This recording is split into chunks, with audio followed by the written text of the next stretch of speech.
ప్రతిపక్షాల యొక్క విజయం ప్రజా విజయం. జగన్మోహన్ రెడ్డి దోపిడీకి తట్టుకోలేనటువంటి ఈ రాష్ట్రం ఇప్పుడు దాకా ఉక్కిరిబిక్కిరయ్యి ఏ రోజున ప్రజలు బయటకు రావాలనే ఆలోచనతో ఈ రోజు తిప్పికొట్టిన జగన్మోహన్ రెడ్డికి కూడా గెలవలేని పరిస్థితి తీసుకొచ్చినటువంటి రాష్ట్ర ప్రజలు ముందుగా ఉదయపూర్వ నమస్కారం.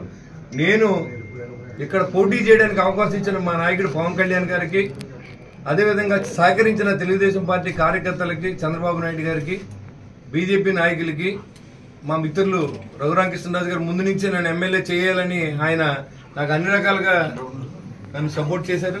ఆయన కూడా నా ఉదయపూర్వ నమస్కారం తెలియజేసుకుంటూ మా పార్టీ శ్రేయోభిలాషులు కార్యకర్తలు, తెలుగుదేశం పార్టీ కార్యకర్తలు, బీజేపీ కార్యకర్తలు, నాయకులందరూ కూడా ముందుగా నేను ఉదయపూర్వక నమస్సమాంజలి తెలియజేసుకుంటూ, మరి ఏదైతే జగన్మోహన్ రెడ్డి ఈ రోజు ఎంతమందిని ఇబ్బంది పెట్టారో అంతమంది కూడా అత్యధిక మెజార్టీతో ఈ రోజు ప్రజలు లెగ్గించడం, ఇది ప్రజాస్వామ్య విజయం, మా విజయం కాదు.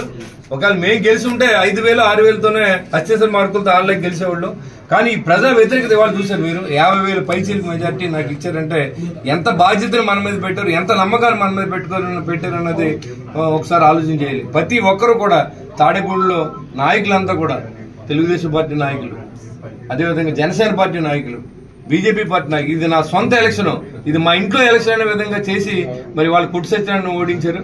మరి అతను ఓటమి అంటే ప్రజాస్వామ్యం బంధవిముక్తం అయినట్టే. ఎందుకంటే పోలీసు అరాచకాలతో, మరి అధికారుల అరాచకాలతో పరిపాలన చేసి లక్షలాది కోట్లాది రూపాయలు దండుకున్న సందర్భం అందరికీ తెలిసింది. ఇవాళ డబ్బు కంటే కూడా మంచి మనుషులు గెలిపించుకోవాలని చెప్పి ప్రజలు ఈ తీర్పుని స్వాగతిస్తా ఉన్నాం. ఖచ్చితంగా రాబోయే రోజుల్లో ఆంధ్ర రాష్ట్రాన్ని బాగు చేసే విధంగా ఈ శాసనసభ్యులు చంద్రబాబు నాయుడు గారి సహకారంతో, అదేవిధంగా పవన్ కళ్యాణ్ గారి నిజాయితీతో నేను ముందు నుంచి చెప్తా ఉన్నాను. ఒక నిజాయితీ గల వ్యక్తులంతా కూడా ఇవాళ ఉన్న రఘురామకృష్ణరాజు గారికో లేకపోతే నాకు లేకపోతే ఇంకోళ్ళకి మాకు డబ్బుతో అవసరం లేదు. ఎందుకంటే పదవులు చేసే ఇదివరకు మీరు చూశారు, ఏ రోజు 1 రూపాయి కూడా మరి కరప్షన్ తెలియని వ్యక్తులు.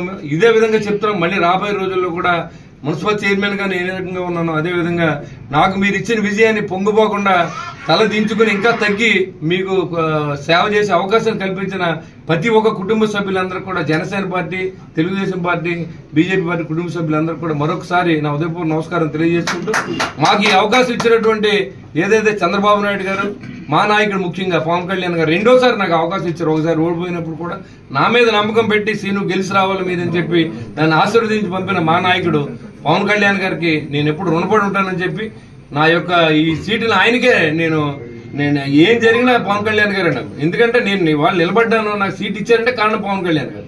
సో ఆయనకి ఎప్పుడు